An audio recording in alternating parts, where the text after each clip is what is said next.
Welcome to today's deep dive.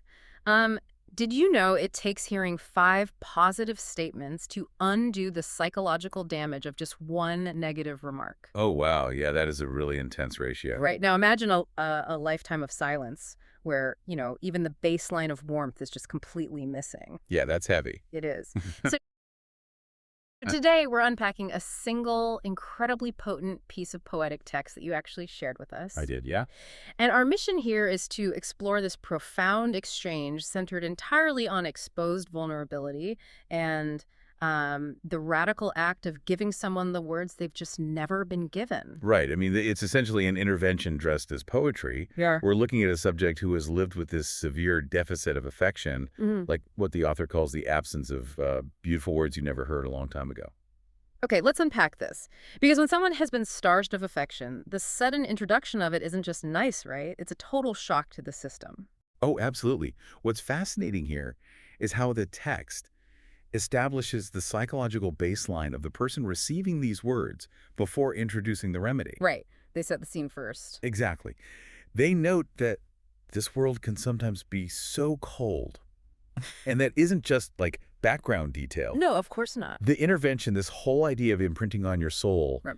it only carries such massive weight because it violently disrupts that freezing baseline. That makes perfect sense. It's sort of like sensory adaptation in a pitch black room, you know? Right. Like your eyes adjust to the darkness so completely that you actually forget color even exists. Oh, that's a great way to put it. Yeah, and then when someone finally steps in and bears their light, as the text describes, they aren't just handing you a flashlight, they are forcing your psychological retinas to process color all over again. Which probably hurts a little before it helps. Exactly. It's like walking through a freezing winter without a coat for so long that you forget what warmth feels like until someone finally hands you a jacket. Right. And that adaptation to the dark or the cold is what makes the speaker's intervention so radical. Yeah. I mean, the text notes, I see so much that no one thought to let you know. Which is such an amazing line. It really is, because it points to a very specific kind of emotional neglect.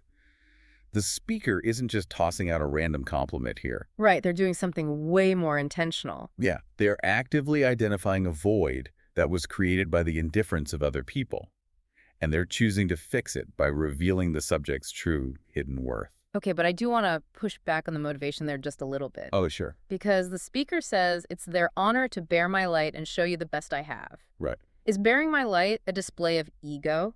Like, we've all met that person who treats offering a compliment like they're handing out Nobel Prizes. So, I mean, is this just a savior complex? Well, I mean, that's a totally fair suspicion. Yeah.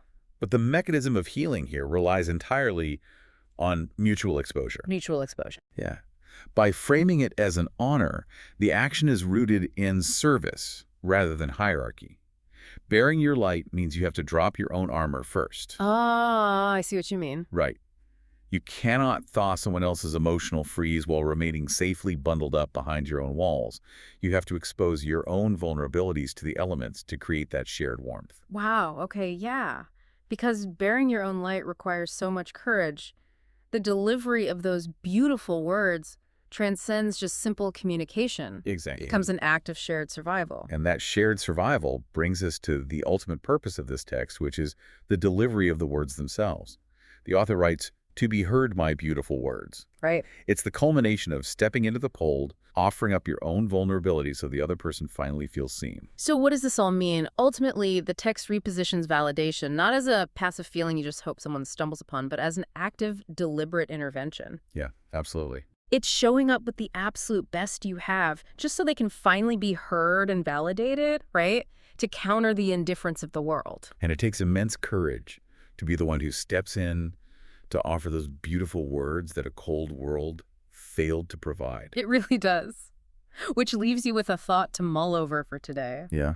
Who in your own life is silently walking around, waiting for beautiful words no one has thought to give them? And what is stopping you from being the one to finally say them?